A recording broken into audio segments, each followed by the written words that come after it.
오늘은 고린도전서 4장 6절로 21절 말씀을 통해서 본이 되는 성도라는 제목으로 은혜를 나누겠습니다. 우리의 삶에서 경험할 수 있는 큰 축복 중에 하나는 우리가 본받고 싶은 좋은 사람을 만나는 것입니다. 좋은 부모, 좋은 스승, 좋은 친구, 또 좋은 목회자를 만나는 것은 하나님이 허락하신 큰 복 중에 하나일 것입니다. 그런데 이보다 더 큰 복이 있는데, 이것은 내가 남에게 선한 영향력을 끼칠 수 있는 좋은 사람이 되는 것입니다. 자녀에게 본이 되는 좋은 부모가 되고, 내 아내나 남편을 행복하게 해줄 수 있는 좋은 배우자가 되고, 또 교회에 덕을 끼치는 좋은 교인이 되는 것. 하나님은 우리가 이렇게 서로에게 축복해 줄 수 있는 귀한 사람들이 되기를 원하십니다. 남에게 본이 되는 삶을 사는 것, 이것이 바로 복 있는 삶인 것으로 믿습니다. 사도 바울은 고린도 교인들의 본이 되는 축복된 삶을 살았습니다. 그의 삶을 통해 참된 그리스도인의 삶을 후회 없이 보여주었던 바울은 고린도전서 4장 16절에서 고린도 교인들에게 이르기를, 그러므로 내가 너희를 권하노니 너희는 나를 본받는 자가 되라 했습니다. 이 말은 웬만한 사람들은 할 수 없는 참으로 쉽지 않은 말입니다. 우리 가운데 다른 교인들에게 당신들은 나를 본받는 사람이 되세요 라고 할 수 있는 사람이 몇 명이나 될까요? 이 말은 참 힘든 말이고 어떤 면에서는 매우 교만해 보이기까지 하는 말입니다. 그러나 이 말은 예수님께서 우리에게 항상 해주신 말씀이죠. 너희는 나를 따르라. 그리하면 내가 너희로 사람 낚는 어부가 되게 하리라. 또한 최후의 만찬 석상에서 제자들의 발을 씻기신 후에 내가 너희의 행한 것 같이 너희도 행하게 하려 하여 내가 본을 보였노라 또 말씀을 하셨습니다. 예수님은 우리를 말씀으로만 가르치지 아니하시고 그의 삶을 통해 우리에게 본을 보여주셨습니다. 용서하라 말씀하셨을 때는 자기를 팔아넘긴 가룟 유다의 발을 씻겨주시며 또 그의 입을 맞춰주시며 용서의 삶을 실천하셨습니다. 사랑하라 말씀하신 예수님은 또한 십자가에 자기를 못 박는 로마 병정들을 위해 기도하심으로 사랑의 본을 보여주셨습니다. 전도하라 말씀하시면서 예수님 자신은 온 유대와 또 갈릴리를 다니시면서 전도의 삶을 사셨고, 또 기도하라 말씀만 하신 것이 아니라 새벽 미명에 또 밤이 맞도록 기도하심으로 우리에게 본이 되는 삶을 사셨습니다. 이렇게 본이 되는 삶을 보여주신 예수님은 우리에게 그를 따르도록 말씀하셨고, 사도 바울은 예수님의 발자취를 따라 본이 되는 삶을 살면서 그 자신도 고린도 교인들에게 이야기하기를 고린도전서 11장 1절에 반복된 것과 같이, 내가 그리스도를 본받는 자 된 것 같이 너희는 나를 본받는 자 되어라 라고 이야기했습니다. 나를 본받고 나를 추종하라라는 교만의 말이 아니라 내가 그리스도를 본받는 자 된 것처럼 너희도 나같이 그리스도를 본받는 자가 되어라 라는 사랑의 말이었습니다. 이 말씀처럼 예수님을 따르는 바울을 디모데가 본받고, 또 예수님을 따르는 디모데를 그의 제자가 본받고, 또 예수님을 따르는 디모데의 제자를 또 그의 제자의 제자가 본받고, 이러한 식으로 그리스도의 교회는 온 세계로 퍼져 나간 것입니다. 사도 바울은 오늘 본문을 통해 고린도 교회의 분열 문제에 관한 가르침을 마치면서 교회 내 분열을 종식시키고 또 한마음 한뜻되어 하나님의 나라를 세워가는 아름다운 교회를 세우기 위해서는 모든 성도들이 그리스도의 말씀을 따라 사는 본이 되는 삶을 살 것을 강조한 것입니다. 오늘 이 말씀대로 우리 레이크 연합교회 모든 성도들과 또 시카고 모든 교회들의 성도들이 그리스도를 따라 본이 되는 삶을 삶으로 하나님의 나라를 이 땅에 건설하는 아름다운 교회가 될 수 있기를 주 예수의 이름으로 축원합니다. 자, 그러면 우리는 어떤 면에서 본이 되는 삶을 살아야 될까요? 물론 모든 면에서 본이 되도록 노력을 해야 되겠지만, 제일 먼저 사도 바울이 이야기한 중요한 세 가지 영역에서 그리스도를 따라가는 본이 되는 삶을 살아야 될 줄로 믿습니다. 첫 번째는 하나님의 은혜에 감격하는 겸손한 성도가 되어야 합니다.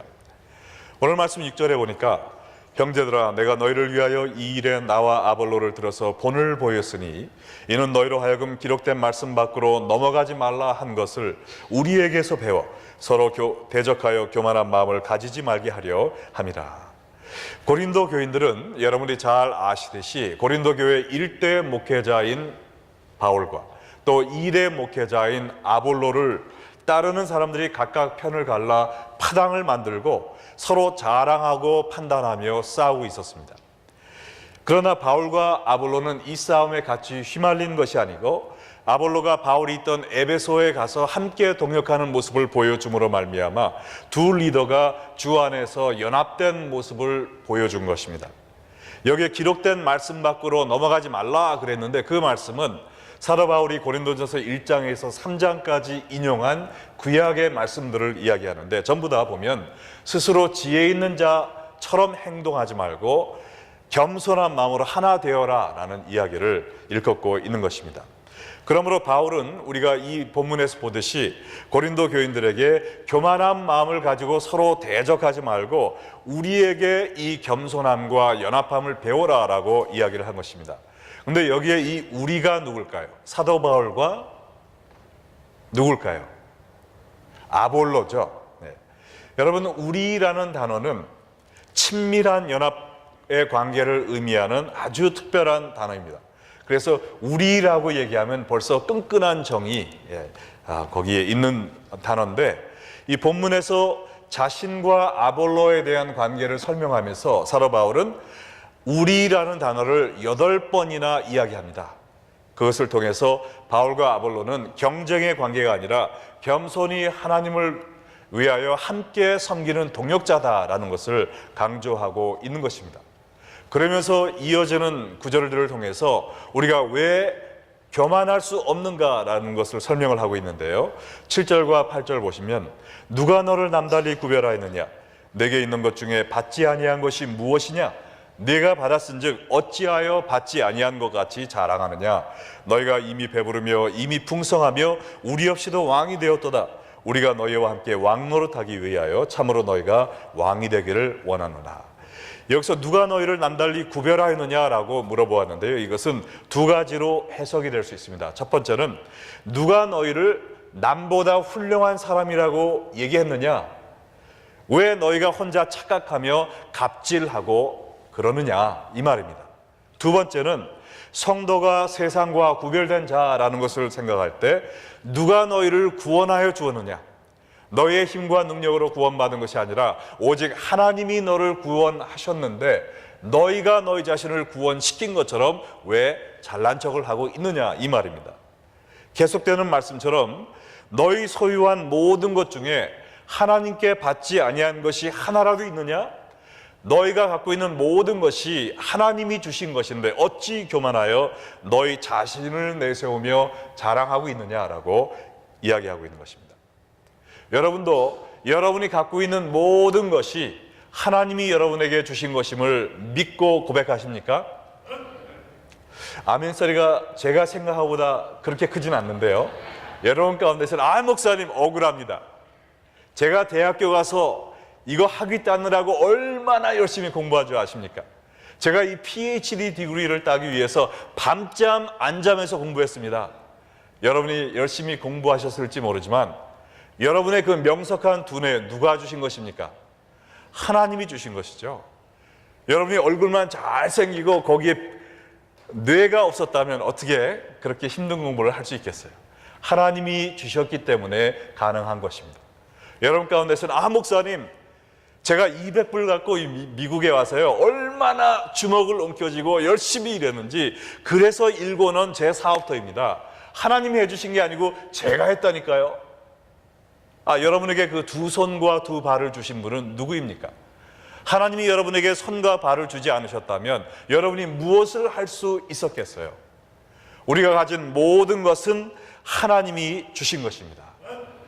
우리에게 주신 부모님과 재능과 이 환경, 우리가 마시는 이 산소, 하나님이 주지 않으셨다면 우리는 할 수 있는 것이 단 하나도 없습니다. 그러므로 야고보서 1장 17절에 바울은 또 고백하기를 온갖 좋은 은사와 온전한 선물이 다 위로부터 빛들의 아버지께로 내려오나니 그는 변함도 없고 회전하는 그림자도 없으시니라. 우리가 소유한 모든 좋은 것들은 내가 만든 것이 아니라 오직 하나님이 주신 선물입니다. 그러므로 우리가 이 사실을 깨달을 때 교만한 마음을 품고 남에게 자랑하며 남을 깔볼 수가 없다는 것이죠. 오직 겸손한 마음으로, 감사한 마음으로 주님을 섬길 수밖에 없는 것입니다. 그래야 사도 바울은 또 고백하기를 고린도전서 15장 10절에 보면 내가 나된 것은 하나님의 은혜로 된 것이니 할렐루야. 내게 주신 그의 은혜가 헛되지 아니하여 내가 모든 사도보다 더 많이 수고하였으나 내가 한 것이 아니요 오직 나와 함께 하신 하나님의 은혜로다. 나의 나 된 것도 하나님의 은혜요 또한 내가 주를 위하여 한 모든 수고도 내가 한 것이 아니라 하나님이 하셨다라고 고백하고 있는 것입니다.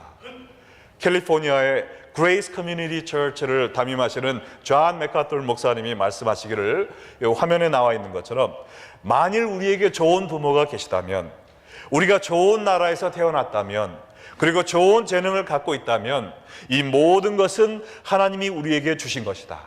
우리가 갖고 있는 모든 것은 주님을 섬기는 일을 위해 사용하도록 잠시 우리에게 맡기신 주님의 차용물이다. 믿으십니까? 여러분이 소유한 모든 것은 하나님의 영광을 위하여 사용하도록 하나님이 잠시 여러분에게 맡겨주신 것이라고 성경은 이야기하고 있습니다. 내 것은 아무것도 없어요. 만약에 내가 소유하고 있는 것들이 나의 것이라면 우리가 왜 죽은 후에 가져가지 못합니까? 죽은 후에 우리가 가져갈 수 있는 것은 하나님을 향한 믿음밖에 없어요. 나머지는 다 놓고 가는 겁니다. 여러분의 재산도, 사업체도, 집도, 자녀들도 다 놓고 가는 거예요. 왜냐하면 처음부터 우리 것이 아니었기 때문에. 우리가 소유한 모든 것은 하나님의 영광을 위하여 사용하도록 하나님이 잠시 빌려주신 것이고 우리는 그것을 관리하는 관리인일 뿐입니다. 여러분, 하나님이 주신 모든 것을 하나님의 영광을 위해 사용하고 계십니까? 나의 건강, 재능, 재물, 가족까지 모든 것을 다 하나님을 위하여 겸손히 섬기시는 여러분 되시기를 주의 이름으로 축원합니다. 우리가 두 번째로 본을 보여야 될 영역은요, 주를 위해 고난을 감당하는 희생적인 성도가 되는 것입니다. 사도 바울은 겸손한 마음만 갖고 끝난 것이 아니라 주의 영광을 위해 온갖 고통과 수모를 기쁨으로 감당하는 희생적인 삶을 살았습니다. 고린도전서 4장 9절에 보니까 내가 생각건대 하나님이 사도인 우리를 죽이기로 작정된 자같이 끄트머리에 두셨음에 우리는 세계 곧 천사와 사람에게 구경거리가 되었도다. 이제 죽음을 얼마 앞둔 끄트머리, 세상 끝자락에 놓여 있다고 그랬어요. 우리는 온 세상의 구경거리가 되었다라고 했는데 이 구경거리라는 말은 극장을 가리키는 말과 동일한 말입니다. 우리가 2년 전에 그리스와 터키에 가서 봤지만 약 2만 5천 명을 수용할 수 있는 큰 원형 극장이 그 당시에 있었어요. 사도 바울과 아볼로 같은 초대교회 사도들과 성도들은 그 원형 극장에서 맹수의 밥이 되었습니다. 아니면 또 검투사의 칼에 찔려 죽임을 당했어요. 이것을 보기 위하여 그 원형 극장에 수많은 사람들이 몰려들었던 것입니다.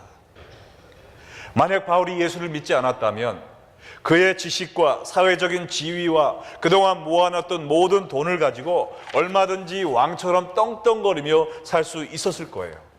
그러나 단지 예수님을 믿고 그를 증거했다는 그 이유 하나 때문에 그런 멸시와 천대를 받았던 것입니다.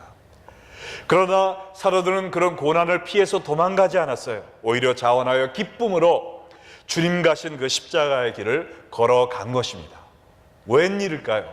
그 이유는 안개와 같이 잠시 있다 사라질 이 세상이 끝난 후에 영원한 우리의 본향 천국이 기다리고 있음을 확신했기 때문이죠. 천국의 소망을 두고 천국을 바라보며 살았기 때문에 이 세상에서 모든 것을 희생하는 삶을 살 수 있었던 것입니다. 그러나 고린도 교인들은 이 땅의 소망을 두고 내 눈에 보이는 것만을 잡기 위하여 살았어요. 그래서 고린도전서 4장 10절에 이야기하기를 우리는 그리스도 때문에 어리석으나 너희는 그리스도 안에서 지혜로운 자처럼 행동하는구나. 우리는 주를 위하여 고통을 받는 약한 자로 살고 있으나 너희는 남들을 누르고 정죄하는 강한 자로 살고 있구나.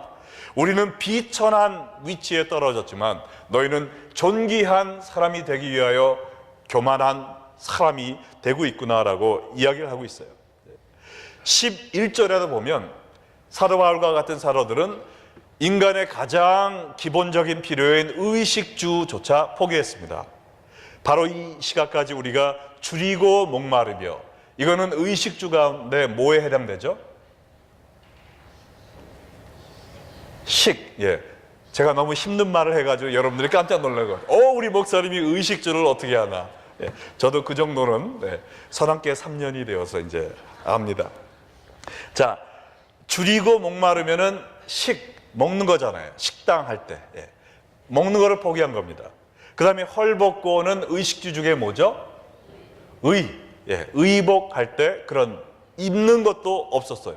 그리고 정처가 없다라는 것은 뭐가 없었다는 거예요? 주거지가 없었다는 것이죠. 의식주가 없었을 뿐만 아니라 매까지 맞았다고 했습니다. 그러한 고난을 주를 위해 당했다는 것이죠. 그럼에도 불구하고 한마디 원망과 불평도 없이 다가올 하늘의 영광을 바라보며 기쁨과 축복의 삶을 살았다는 거예요. 12절과 13절에 보니까 또 수고하여 친히 손으로 일을 하며 모욕을 당한 즉 뭐 했다고요? 모욕을 당할 때마다 축복을 해줬어요. 박해를 받을 때마다 뭐 했어요? 꾹 참았습니다. 비방을 받았을 때 그 사람들에게 뭐 했어요? 권면, 위로, 격려의 말을 했다는 거예요. 우리가 지금까지 세상의 더러운 것과 만물의 찌꺼기가 되었도다. 그렇게 인류 공부를 한 바울이 만물의 찌꺼기, 이 말은요, 직역을 하면 더럽고 냄새나는 썩은 음식 쓰레기입니다. 여러분, 음식 썩은 쓰레기 어떻게 취급하세요? 밤에 잘 때 그거 껴안고 자는 분 있습니까? 그냥 가장 더러운 곳으로 여기면서 멀리 던져버리지 않아요? 그러한 scum of the earth, 그런 취급을 받는 자리에까지 내려갔다는 겁니다. 왜요? 내가 이 짧은 세상에서 온갖 수모를 당한다 할지라도 하나님의 영광을 위하여 나에게 맡겨주신 영혼 구원과 제자 양성의 사명을 감당할 수 있으면 나는 괜찮다는 겁니다.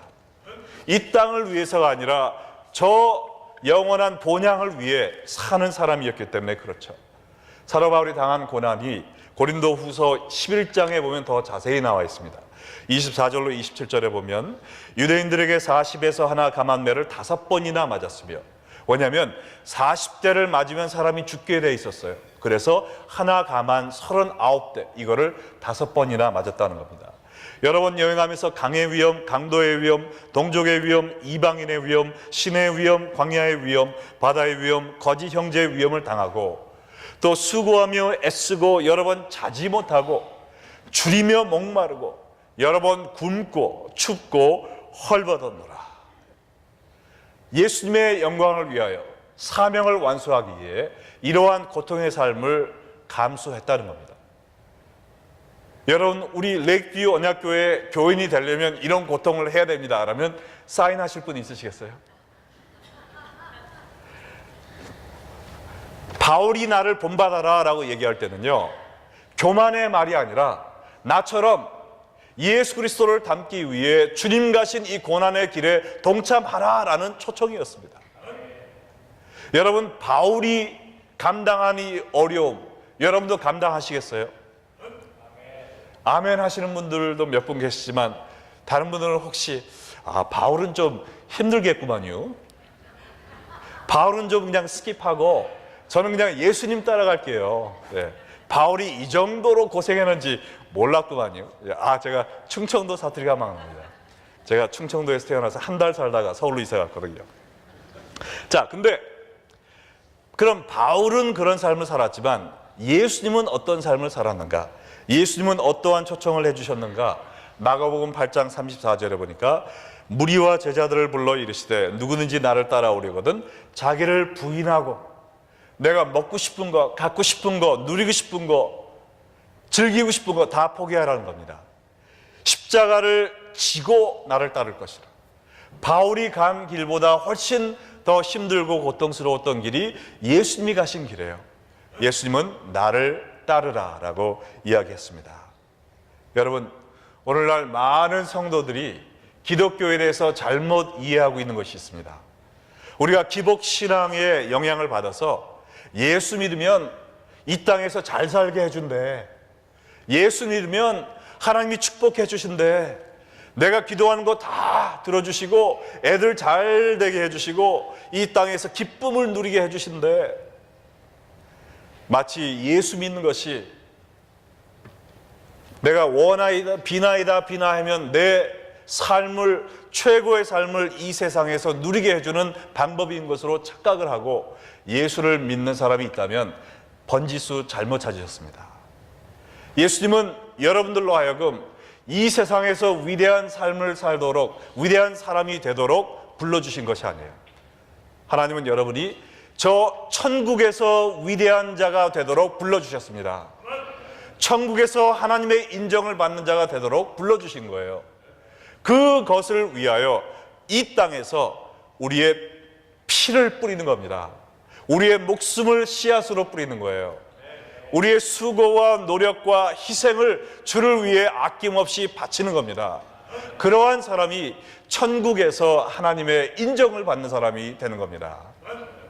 내가 더 편한 삶을 살기 위하여, 더 축복받는 삶을 이 땅에서 누리기 위하여 교회에 나오는 것이 아니라 영원한 천국에서 주님 곁에서 하나님의 영광을 바라보며 살 수 있는 사람이 되기 위하여 이 짧은 생, 하나님 주신 모든 것을 주를 위하여 희생하고 아낌없이 바치는 우리가 되기 위하여 오늘은 이 자리에 온 것임을 믿으시기 바랍니다. 제가 우리 교인들 이야기를 잘 안 하지만 한 가지 좀 하려고 합니다. 지난주에 K라디오에서 우리 전도팀 팀장이신 강현 집사님 간증이 나갔어요. 여러분 많이들 아시는 이야기지만 그 사업체를 통해서 주님을 알리기 원하는 그러한 간증을 하셨더라고요. 우리 강현 지사님이 운영하시는 스시야끼가 버플로 그로브에 있는데 거기는 주이시 타운입니다. 많은 사람이 주이시예요. 근데 거기서 음식만을 하는 것이 아니라 예수님을 전하기 위해서 부단한 노력을 하시는데 메뉴를 열어보시면은 거기에 메뉴 이름이 다 성경책입니다. 부활로, 레저렉션로 있고 다윗과 골리앗, 모세, 또 뭐 있죠? 이 모든 것이 성경 이름으로 돼 있어요. 그래서 집사님을 염려하는 그 주위 손님들이 당신이 이러면 가게 망합니다. 아니나 다를까 사람들이 와서 십자가 보면은 들어오지도 않고 뒤돌아 해가지고 나가는 손님들도 있었다고 그래요. 그럼에도 불구하고 가게 망해도 괜찮다는 겁니다. 손가락 빨고 살아도 괜찮다는 거예요. 나의 본분은 주님의 복음을 전하는 이 사명을 전하기 위해서 온 사람이기 때문에 그 사명을 다하기 위해서 모든 수단과 방법을 다하여 주님을 섬기겠다는 겁니다. 우리 옆에 계신 강진희 지사님이 아마 마음 많이 졸이셨을 거예요. 그러나 이제 수년이 지났지만 하나님은 그 가정을 굶게 하지 아니하셨습니다. 하나님이 역사하십니다. 너희는 먼저 그의 나라와 그의 의를 구하라. 그리하면 이 모든 것을 더하여 주시리라. 우리가 어디에 있든지, 우리가 직장에 가든지 사업지에 있든지 친구들과 있든지 혼자 있든지 간에 이 땅의 만족을 위해 사는 것이 아니라 하나님 주신 모든 것을 하나님의 영광을 위해 구원의 열매를 맺고 또 제자 양성을 위해 투자하며 살 때 거기서 참된 기쁨을 누릴 수 있음을 믿으시기 바랍니다. 우리는 그런 면에서 본을 보이는 삶을 살아야 된다는 거죠. 세 번째로 영적 자녀를 낳고 기르는 생산적인 성도가 되라고 이야기하십니다. 16절과 17절에 보니까 그리스도 안에서 1만 스승이 있으되 아버지는 많지 아니하니 그리스도 예수 안에서 내가 복음으로써 너희를 낳았습니다. 이로 말미암아 내가 주 안에서 내 사랑하고 신실한 아들 디모데를 너희에게 보냈으니 그가 너희로 하여금 그리스도 예수 안에서 나의 행사 곧 내가 각처 각 교회에서 가르치는 것을 생각나게 하시리라. 여기 보니까 사도 바울이 내가 너희를 복음으로 낳았도다 그렇게 얘기를 했어요. 바울은 육신의 자녀가 없었습니다. 그러나 그는 전도를 통해 복음으로 낳은 많은 영적 자녀들이 있었어요. 이들을 복음으로 거듭나게 하기 위해서 해산의 수고를 했다고 했습니다. 여러분 중에 아기 낳아 보신 분 아시잖아요.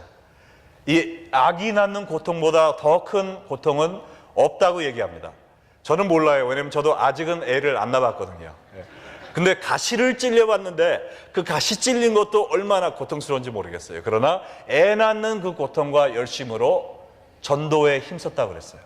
또한 갓 태어난 영혼들을 양육시키기 위해서 또한 기르는 그러한 양육의 수고까지 했습니다. 이런 일을 통해서 기른 자신의 영적 아들 디모데를 고린도 교회에 보낸 거예요. 그래서 그를 통하여 또 새로운 영혼이 태어나고 또 주님을 닮아가는 제자가 양성되기 위하여, 그리하여 영적 자손들이 대대로 이어져 가도록 하기 위한 삶을 살았다는 것이죠. 우리도 이러한 삶을 살아야 될 줄로 믿습니다. 저는 요새 너무나도 행복한데요. 왜냐하면 우리가 얼마 전 이 한어 예배를 시작할 때는 제자 훈련 모든 것을 훈련을 제가 감당을 했습니다. 그러나 이제 6권까지 다 마치신 분들이 2년 과정을 마치고 이제는 그분들이 다른 성도들에게 복음을 전하고 말씀을 전하고 제자를 양성하는 그런 일을 하는 모습을 볼 때 얼마나 하나님이 기뻐하실까. 제가 잠에도 그냥 잠을 자다가도 웃음이 희쭉희쭉 날 정도예요. 왜냐하면 예수님은 제자가 되라 라고 끝내신 것이 아니라 제자를 만들라고 했습니다. 내가 제자가 되는 것이 끝이 아니라 제자를 만드는 제자가 되는 것이 우리의 목표인 줄로 믿으시기 바랍니다.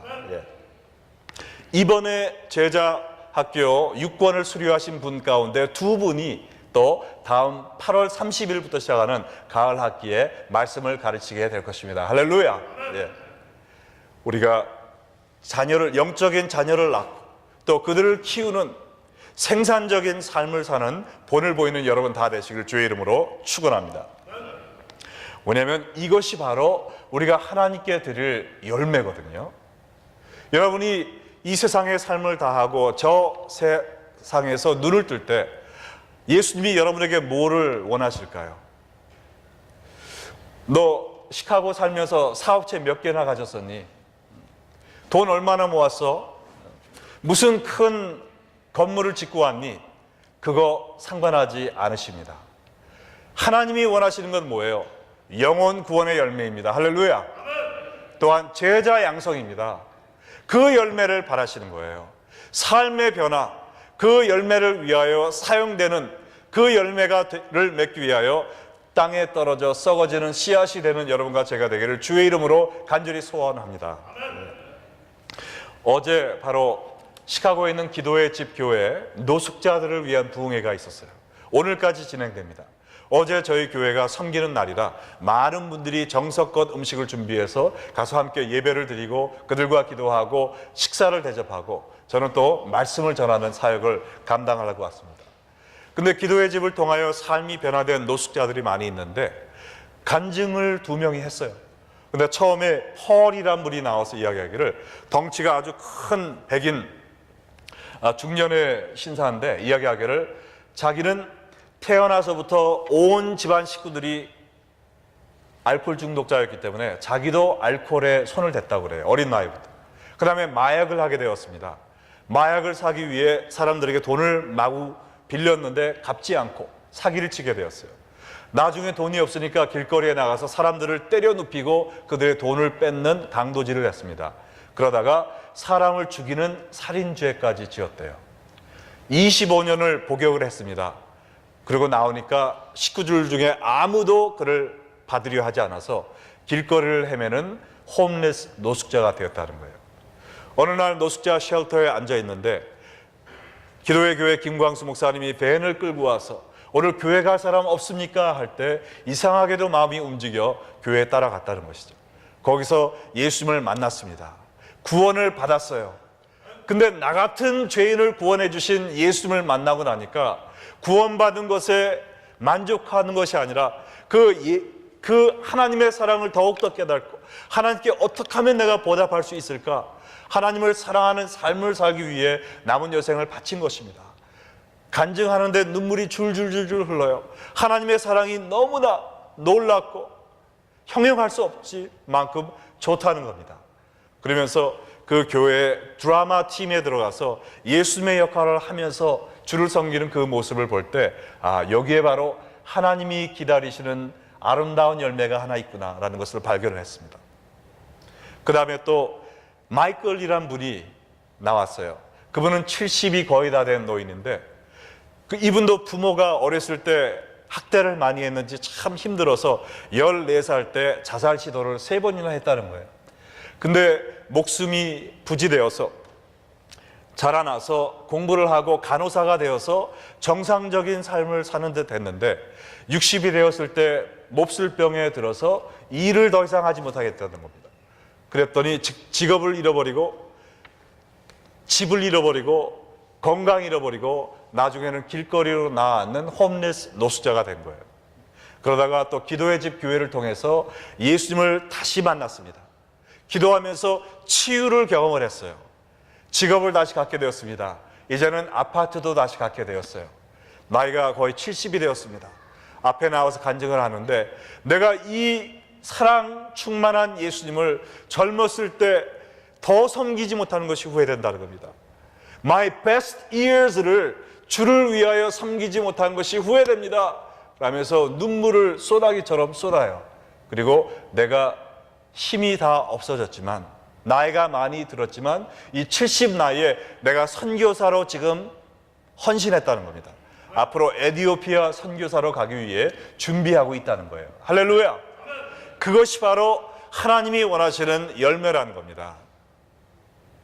구원받고 삶이 변화되어 주의 영광을 위해 사는 사람들이 점점 더 나의 삶을 통해 만들어지는 것, 그것이 바로 우리가 주님께 보여드려야 될 열매라는 거예요. 여러분, 이 열매가 준비되셨습니까? 이 단원을 마치면서 사도 바울은 4장 20절에 이렇게 결론을 맺습니다. 하나님의 나라는 말에 있지 아니하고 오직 능력에 있습니다. 고린도 교인들은 신앙생활을 생각할 때 거기 가서 말을 유창하게, 언변이 훌륭하고 말씀을 암송하고 사람들에게 내가 얼마나 의로운 사람인 것을 보여주는 그것이 신앙생활인 것으로 착각을 한 거예요. 그러니까 사도 바울은 이야기합니다. 하나님의 나라는 말에 있지 않습니다. 오직 능력에 있습니다. 죄인이 변하여 의인이 되는 능력, 자기 자신을 위해 살던 selfish한 사람들이 이제 하나님의 영광과 남을 섬기기 위해 사는 삶의 변화의 능력, 바로 그것이 하나님 나라의 역사라는 것입니다. 마지막 21절에 사도 바울은 이 도전으로 결단을 촉구합니다. 너희가 무엇을 원하느냐? 내가 매를 가지고 너희에게 나아가랴? 아니면 사랑과 온유한 마음으로 나아가랴?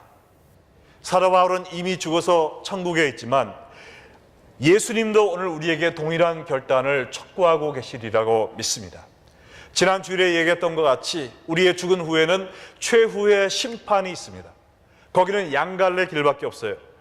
내가 너희를 도무지 알지 못하노라, 불법을 행한 자여 나를 떠나라 라는 저주의 길이 있고요, 잘하였도다 착하고 충성된 조가 내 아버지 집에 잔치에 참여하라 라는 칭찬과 축복의 길만 있을 뿐입니다. 여러분은 어떤 길을 위하여 이 짧은 삶을 살고 계십니까? 고린도 교인들 같은 내 자랑과 남 판단하며 분열을 조장하는 삶을 살다가 저주의 길로 가시겠습니까? 아니면 사도 바울 같이 모든 것을 하나님의 은혜로 인정하며 겸손히 섬기는 삶, 주를 위해 고난을 기쁨으로 감당하는 희생의 삶, 그리고 영적 자녀를 낳고 기르는 생산적인 삶을 사시다가 축복의 길로 향하시겠습니까? 여러분은 어떠한 삶을 선택하시겠습니까? 같이 기도하시겠습니다.